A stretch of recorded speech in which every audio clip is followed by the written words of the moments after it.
हनुमान् श्रीपदो वायुपुत्रो रुद्रो नघोजरः अमृत्यवीरवीरश्च ग्रामवासो जनाश्रयः धनदो निर्गुणः शूरो वीरो निधिपतिर्मुनिः पिङ्गाक्षो वरदो वाग्मी सीताशोकविनाशकः शिवः शर्वत्परो व्यक्तो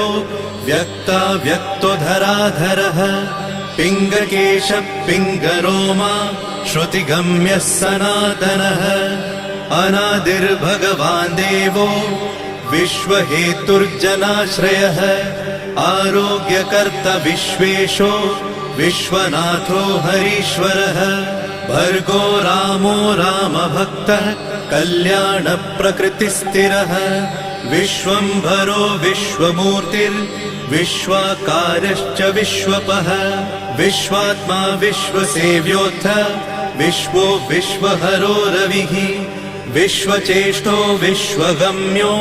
विश्वध्येयः कलाधरः प्लवङ्गमः कपिश्रेष्ठो